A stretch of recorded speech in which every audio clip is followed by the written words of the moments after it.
Good morning. Ladies and gentlemen, thank you for inviting me to speak about my beliefs and my search for my personal God. I applaud the courage of the organizing committee to invite a management consultant to speak on a subject so far from his body of knowledge. I'm a management consultant, and my specialty is assisting organizations so that they can meet their goals more effectively.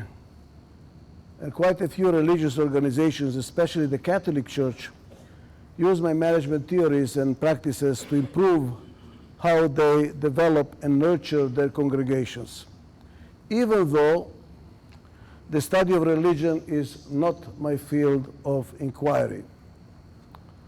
I was not even raised in a religious family, but I've been a seeker for much of my life, searching for some kind of meaning, both in my personal and my professional life. And in the process, I found my God in my own way. I appreciate your willingness to hear my story. Thank you for inviting me to share with you my personal spiritual journey.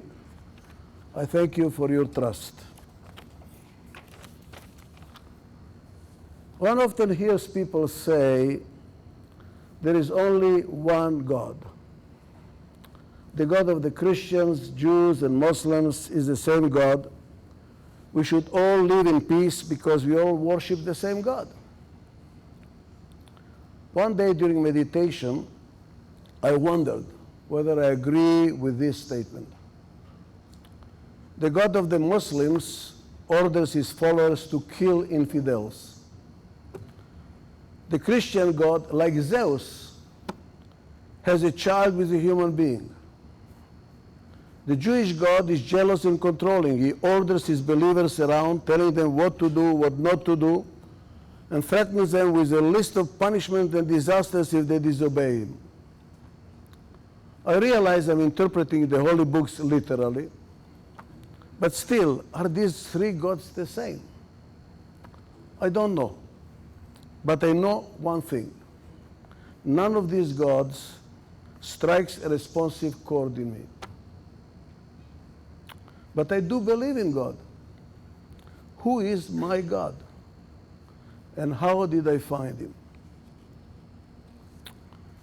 2 years ago, no, it's more, 4 years ago, I joined the Sahaj Mark meditation community. It is based in India with ashrams worldwide. I joined for a simple reason. I wanted to learn how to meditate. I believed it will be helpful for my work and my state of being. Perhaps it will even bring me some serenity. I learned how to meditate and came away with much more than I expected. I found my God. Let me explain. This meditation starts every morning with a prayer that says in part, "O Master, you are the true goal of human life. For all we are is slaves to wishes that bar our spiritual advancement." Let me analyze the prayer. The Master is God. We pray to be united with God. And what is it that we want to be united with? What does God represent? Love.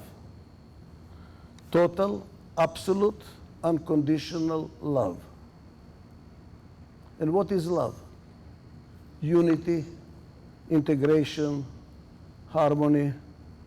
The prayer basically says that we all strive to live in a state of love, in harmony. That is the true goal of our existence.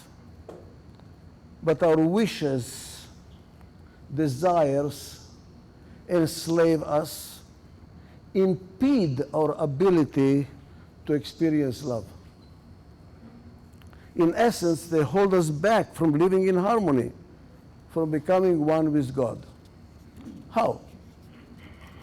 because they reinforce dissatisfaction and unrest. What are wishes, desires, and expectations but expressions of unhappiness? Unhappiness is what we have right now. We want to expect something else, something absent in our life. And those wishes become a source of disintegration within ourselves.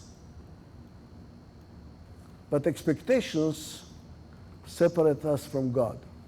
How? Why? Because expectations presume controllability. I expect. Expectations assume that we can control events and achieve our desires, which are often mistaken for needs. We mistakenly believe that power is in our hands. Death is probably the ultimate example how this way of thinking fails us. We wish someone we loved had not died. We pray dutifully, but our wishes and prayers are in vain. Our beloved one, friend, parent, partner, offspring dies. We are upset and angry. What has God done to us? Why has He failed us? There is expectation that our wishes and prayers should have been able to control even life and death. Many Holocaust survivors denounce God for this reason. How could He countenance such tragedy, such evil? Where was God? Wishes and desires and expectations distance us, undermine our chances of experiencing love and finding and becoming united with God, the ultimate manifestation of love. And they enslave us. How? Because wishes, wants, expectations are inevitably a moving target. They are temporary and ever-changing. We may satisfy ourselves for a short period of time, but then a new wish of desire emerges. It never stops. Thus, the enslavement. We think if I had $1 million, I would be happy. When that wish is achieved, we now desire 2 million. And when we possess 2 million, what about 5 million? We will stop being slaves when we are free of wanting and wishing and expecting. Does that mean that all progress will stop? No more wishing, no more expecting, we just become vegetables. Not true. We will continue to progress, but we should be driven by reality, by what is, rather than by wishes and our ego. When we go shopping, should we shop for the things we want, which have no end? Or should we shop for the things we need, which are finite? When I paint, compose, create, should I do it so because I want fame, expect fame and riches, or because I need to express myself artistically in order to be who I am? So, let go. Stop wishing and expecting. Surrender to God and His wishes. Accept life as it is. Let go of the ego. Surrendering to God is what makes us free. Believing that we are free to wish, want, and expect is what enslaves us. Here is an example. The rejection of God's will in the form of an unwillingness to surrender, expecting instead to be in control of life, had its manifestations among other places in political ideology, namely communism. Communists rejected God. Communists at the turn of the 20th century believed they could plan and control everything. Communists behaved as though they were the 20th century replacement for God. They would take control and provide everything. We only needed to respect and obey and surrender to them and their system in place of God. It was with a certain irony that some of the leading former communist writers and thinkers of the last century ultimately became critics of communism. Arthur Koestler, Ignatius Ilona, Richard Weitz, and Andre Gide among others, published a book about their experience with the communist political system, which they called The God That Failed. Let me repeat. When we refuse to surrender, we consciously or by default reject his existence. Thus, the first condition for finding God is to stop believing that we are in control. Stop expecting, surrender, stop wishing, and accept his will. Okay, so to find God, we need to surrender. But there is a catch. To find him, we need to surrender. But in order to surrender, we need to have found him first. How can we surrender to somebody we have not found yet? Is this a religious catch-22? There is a solution. In order to find him, we have to start with the belief that there is God. If we do not believe, we will not seek. And if we do not seek, we will never find him. So believe there is. Surrender. Now let's go and find him. Where is God then? We are looking for him, right? We are surrendering, say, okay, where are you? I believe that all religions share the same perspective, namely, that God dwells in our heart. That's where love is. Not here, here. And how do we find him there? How do you find him there? In meditation, when we calm our mind and surrender to his will, our heart will speak. And we will experience God, because we will experience love. Listening to the heart via meditation and experiencing God's presence is not a new discovery. Come to think of it, did not all religions start with a message from God via meditation? Moses went to the mountain and meditated for 40 days and nights before he received the 10 Commandments. Jesus meditated too. Buddha found enlightenment meditating under the tree. I suspect that is how all religions started, with the heart. It is only over time that the heart was replaced with a manual. That is the various religious books with instructions interpreting God's will. Following the manual blindly represents to me the negation of surrendering to God. Because in that case, we do not listen to the heart anymore. On the contrary, it is as if we took control of our destiny by just assuming that all we need to do is follow the manual, follow the rituals. We need to go back to the essence. Listen to the heart rather than follow the manual blindly. Whether it's the old, the new, or the Quran. Read it, yes. Study it, yes. But listen to the inner voice of the heart. That's my belief. When we listen to our mind, we encounter a debate, pros and cons, on any issue. When the heart speaks, there are no questions, no doubts, no disagreements, no cost-benefit issues. We are complete. We are at peace. We experience love. As Guru Dev, a yogi master, says, when you resist nothing, you automatically experience love. And since love is God, your experience is presence. Let me now rephrase the Sahaj Marg prayer that I read to you before in its totality, and replace God or Master with the word love, which are one and the same, right? Love. You are the true goal of human life. For we are merely slaves to wishes that bar our capability to love. You, love, are the only power that can make us advance spiritually. Our goal is to love and be loved. Expectations undermine our efforts, and only love can make the difference. Only love may change us. And when we experience love and find peace, we are on our way, only on our way, to finding God, because love is God. Total harmony, total integration, thus the one and only, thus the power.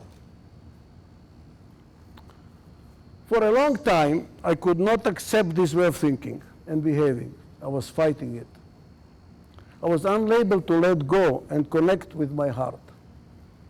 I trusted my mind, not my heart. Listening to the heart to me meant losing control. The mind was different. I believed that I was in control of my mind. How misguided.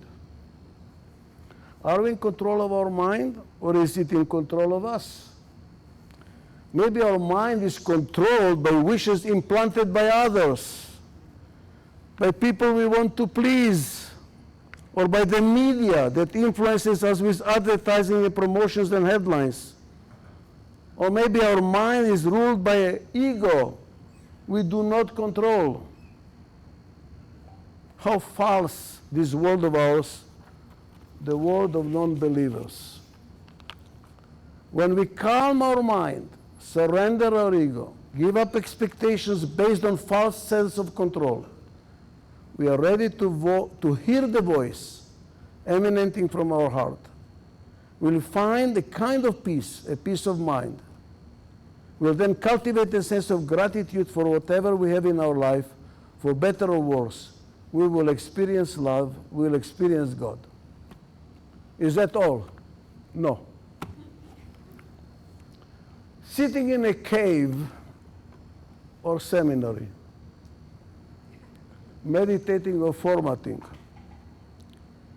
listening to our heart, experiencing love is all well and good. These are all prerequisites for finding God, in my belief. Why? Because a song is not a song unless it's heard. And love is not love unless it is shared. The more we express our love in action, the closer we are connected to God. We have to love others, and not just human beings. Do we love the air we breathe, the water we drink, the people we live along? Do we love the sea, the whales, the birds, the forest, the city? If so, what are we doing about it? What are we doing about it? Love needs to be expressed in action to make it a better world. That is what mystic Judaism calls tikkun olam, which stands in Hebrew for improve the world, make it a better world, fix the world. To find God, we need to express our love with loving action. And when we embrace and are embraced in turn by this way of being, we'll find God everywhere. In the smile of a child that has finally been fed, in the whispering of the leaves on a tree that is surviving a natural disaster, in the gratitude of people who are finally feeling safe from war and danger, we'll find God everywhere and all the time, because we opened our heart, because we listened to our heart and accepted God. To me, to find God, it takes more than following rituals and manuals. We need to believe that He exists and be willing to search. We'll find Him when we surrender to His will, listen to our heart, find love, and share it by making the world a better place in which to live. Is that all? Not yet. I'm a management consultant. I'm trained to provide something concrete. What does it mean, experience love and share it? What does it mean? What is love? What is Lord's will? We are supposed to surrender to His will, but what is His will? Operationally, excuse me for using the word operationally. What should we do? What is the action we are supposed to take when we share our love? Some people behave atrociously in the name of love. By that mean in the name of God. I'm a descendant of the Jews from Spain, whom the inquisitors in the 15th century tortured, expelled from Spain because they refused to convert to Christianity. Is that love? Is that what God really wants? If God is love, in order to find Him, we need to understand in an active way what it means to love, and to comprehend operationally what is His will. What is the essence of His being? Let me try. Can we agree that love is total integration? I believe so. That is what happens when we are immersed in something we really, really love. Look at a mother in love with her child. Nothing else exists. Nothing else exists. When we forget everything around us, we are inspired. When Dyer says the word inspired comes from the word in spirit. When we create something we love, painting, sculpture, compose music, write a book, we are united with the Spirit, with God. We are inspired and become a vehicle, His will. We transmit His wishes. We are totally integrated with our creation. So love is integration. God is love is integration. Now the next question. If love is total integration, what is integration? It took me 40 years to discover what integration is about. I will not bore you with how I figured it out. 40 years. Let me give you the bottom line. Bottom line. Integration is mutual respect and trust. You cannot be integrated with something you do not respect or you do not trust. There is no love without mutual trust and respect. When is a marriage over? Not when the couple signs the divorce papers. That is a final official act. The marriage is de facto over when there is no more mutual trust and no more mutual respect. When the loss of mutual trust and respect is irreversible, it's over. Now, what is respect and what is trust?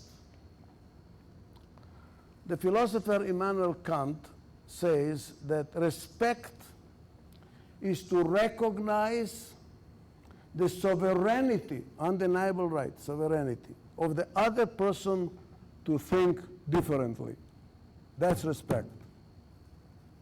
When we do not accept that a person can think differently, believe differently, we are not respecting his or her sovereign, undeniable right to be different. When there is mutual respect, there is growth. We learn from each other's differences. We grow intellectually and spiritually. When differences are prohibited, we find ourselves in a desert, an intellectual, emotional desert. But when they are allowed and nurtured, our surroundings are transformed into a garden, an ecological system in which we are touched and enveloped by synergy. When there is mutual respect, the other party has to respect us too, our differences too. And that is not what's happening with some radical religious offshoots. And not only Muslims, Jewish and Christian too. Either behave like us, believe like us, or we reject you. And in some more extreme religious sects, The litany goes even further. We will even torture or kill you unless you believe and behave like us. In my view, it's not serving God. And what is trust? It is faith that the other person has our interest at heart. That we do not have to fear turning our back to him. That he will protect our back, and when there is mutual, we will protect his back. Why? Because we share common interest. When there is mutual trust, we reach symbiosis. We help each other, we enrich each other, because we have common interest, not self-interest, and not other people's interest at the cost of our own. Mutual interest. Now look at my hand. Interesting. All religions have this as a symbol. Go to any church. The saints are always holding a hand like this. Look at the Hindu gods and goddesses. They're all holding a hand like this. In the Middle East, the Muslims have this as a symbol of, called Hamsa. All religions have this as a symbol. Now look at it. Do you see something? Different fingers together. Different together. And in the Middle East, when you want to curse somebody, you do this in their face. What does it tell you? Different, not together. Different and together. So what does it mean to serve God? What is his will? Respect your fellow man and woman, appreciate their differences, and at the same time, in spite of their differences, protect their interests, because we are one. Integration and differentiation. Look at the world. Nothing is identical. There are not two identical trees. There are not two identical rocks. There are not two identical people. Nothing is identical. But we are still together. Interdependent. A businessman who prays dutifully at church every Sunday, but the rest of the week exploits workers, pollutes air and water, is he or she serving God? In my formulation, the answer is no. No in capital letters. And there is a person who does not go to church, an atheist, but works with homeless people, helps the destitute. Is he serving God he's serving God without even knowing it? To summarize, let me try again. God is love. Love is a total integration. And total integration is the existence of absolute mutual trust and respect. God is in us, in our heart, but it is expressed in how we relate to each other, how we relate to air and trees, the environment we live in. The world is a system of interdependencies, and God is the essence that drives the system, mutual trust and respect. Using a 21st century language, it is a code of the operating system that operates the world. It's a code. What makes or breaks the system is the existence or lack of mutual trust and respect. Mutual trust and respect is life. It is love. It is workable unity. It is harmony. Different voices singing in unison. That's what harmony is about. Without mutual trust and respect, there is destructive conflict, disharmony, social, political, physical breakdown. When we do not practice MTNR, mutual trust and respect, we are defying God. Defying his will. And our world falls apart in more ways than one. Without self-respect and trust, we fall apart as individuals. Without mutual trust and respect, our marriage falls apart, our country falls apart, our environment collapses. We defy rather than serve God. Serving God is expressed in the way we behave. How much love we have is weighted by, not by intent, but in our action. That is, by respecting differences and still seeking common interest. Hallelujah, and may be it His will. Thank you.